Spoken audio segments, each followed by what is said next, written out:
Salut, moi je m'appelle Manon, j'ai 23 ans. Je viens de Toulouse mais je suis à Paris depuis 6 ans maintenant. Et je suis chef de projet événementiel dans le secteur de la musique et de l'entertainment.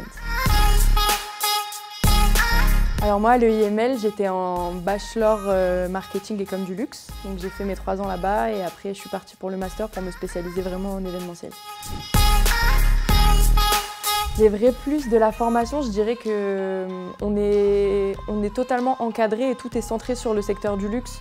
Donc que ce soit nos cours d'histoire de l'art, que ce soit nos cours d'anglais ou que ce soit vraiment des cours plus marketing ou com, tout va être relié et concentré sur le secteur du luxe et c'est vrai que ça nous apprend énormément.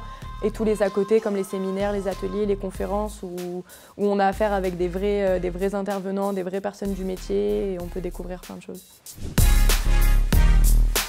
Là, en tête, je me rappelle qu'il y en avait une qu'on avait faite avec une head-off de chez Benefit qui était super.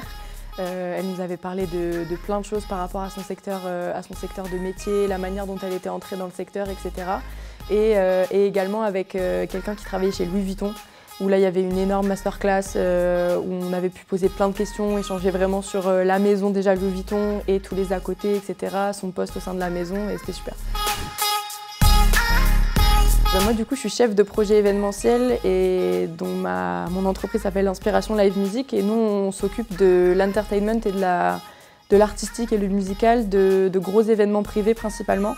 Donc je travaille sur des gros mariages, sur des gros anniversaires et on bosse à l'international donc on a quelques événements en France mais on est vraiment étendu un peu partout. Là par exemple je reviens d'Inde, je viens de faire un mariage en Inde donc c'est complètement fou.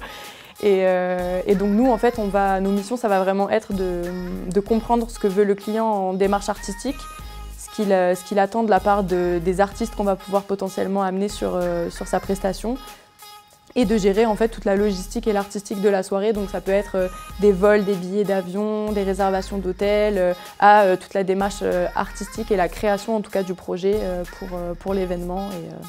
Et voilà.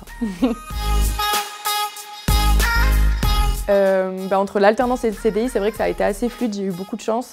Moi j'ai fait ma dernière année de master en alternance au sein d'Inspiration Live Music et très vite vers la moitié de mon alternance, ils ont émis le souhait de vouloir me garder ensuite par la suite. Donc ça s'est fait très vite en fait. Dès que j'ai terminé mon contrat d'alternance, on a signé sur un CDI direct et j'y suis encore.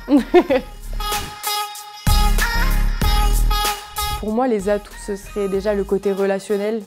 On parle avec beaucoup de monde et là principalement sur l'international, c'est vrai que pour ça justement des cours de l'EIML nous ont énormément aidé sur ça, sur le management à l'international, c'est-à-dire qu'en fonction des cultures, en fonction des mœurs, etc. de chaque pays, de chaque continent, c'est vrai que le management est complètement différent et les échanges sont différents aussi. Donc je dirais que ça c'est un point très important, l'anglais. L'anglais c'est primordial, je parle anglais toute la journée parce que ça parle pas vraiment français et même si on peut travailler en France, on a souvent des éléments comme des prestataires, que ce soit de la déco, que ce soit quoi que ce soit. C'est vrai qu'on a toujours le côté anglophone qui revient, donc on parle anglais autant parler qu'à l'écrit. Et après, je dirais la rigueur, la créativité et la réactivité. Ouais, vraiment, voilà, la capacité d'adaptation et la bonne gestion du stress. La bonne gestion du stress, c'est très important. Ouais. Je pense que la com c'était assez évident pour moi parce que j'ai toujours aimé écrire et peut-être qu'au début de mes années d'études, je pensais plus me tourner vers de la com plutôt presse et j'en ai fait. Et en découvrant plus ces secteurs-là, en fait l'événementiel ça a été évident mais sans même que je m'en rende compte.